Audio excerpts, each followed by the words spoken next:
It is, right now, 1846. Your cell phones won't work. Just pay attention because the buzzing will stop. A quick history test. Things that are true to put you in the right mood. Things that are true as far as you know. James Polk is your president. The country ends at Kansas City. And, in general, a quick trick question, how large is San Francisco? Doesn't exist. How large is Charleston? About 6,000 people. It's 1846. There's where you will be living. Things that haven't happened yet. When's the Civil War? 1860. I'll take 1860 something. When's the gold rush? A hint, San Francisco 40 whaters. Okay, hasn't happened yet. The telegraph has just been invented, just up the road here. It was invented this year. That is the technology that will enable us to rule this entire country. But it's not here yet. Also, they haven't figured out this germ theory thing yet, so some of you might be starting to feel ill from lunch about now. It's interesting, reading the diaries of the immigrants in 1846, food poisoning was a big thing. The ADA hasn't been invented yet. FMLA hasn't been invented yet. JACO, OSHA, little round of applause, hasn't been invented yet. But here's my key point, and here's why I'm here as your luncheon keynote. The world was changing far more rapidly than culture could keep up with. And in that culture of rapid change, the business model was changing too quickly for regulations to stay in touch with it. Nobody was an expert, and greed and excitement drove expansion decisions. Does anyone see a parallel? It's just like today. And so therefore, the fate of what I'm about to describe is a terrific metaphor for the failure of modern business, and that a lot of what went wrong were human resource issues. So I guess my point is that if the Donner Party had had a human resources professional along with them, the HR person probably would have been eaten first. But lessons can be learned from an event more than 160 years old. Okay, quick show of hands. How many of you have heard of and understand the Donner Party? It's interesting, terrific. When I give this presentation in California, every hand goes up. When I give it in areas that are far from the trail, no hands go up. So I'm pleased that people paid attention in history class.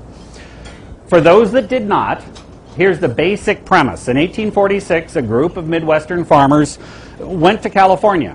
No one really had been there before. People had not traveled overland to get there. And for us to get this nation together, we had to have people overland to California, or England was going to take it. And it was a part of Mexico. They got bad advice. A lot of bad things happened, which we're going to cover.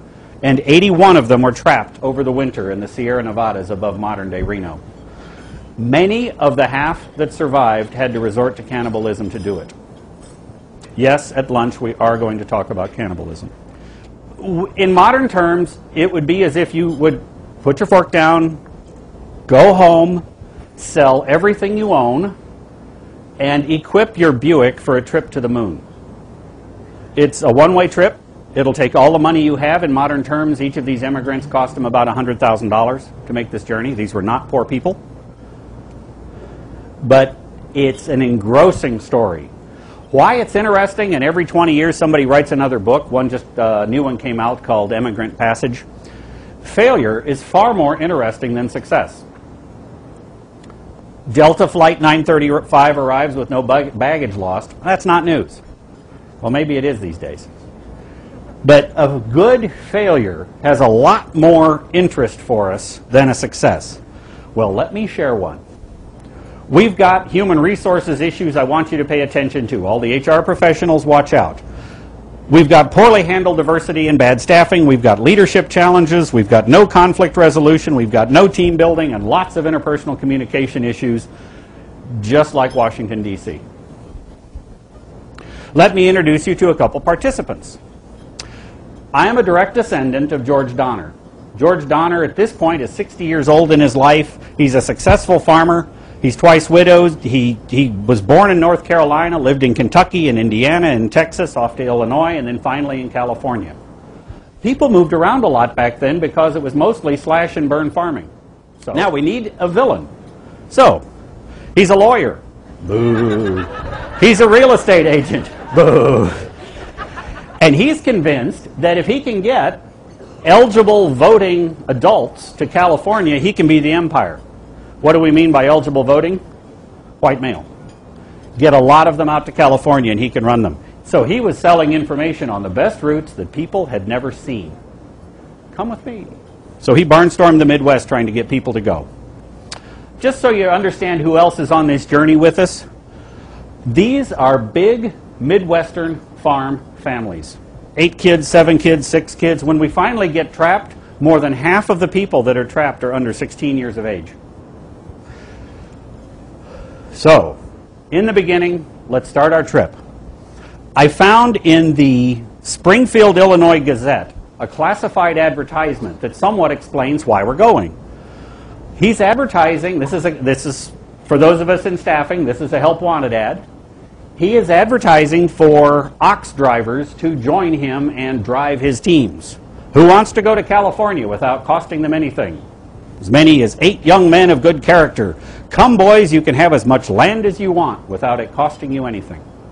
That's why he was going. Free land.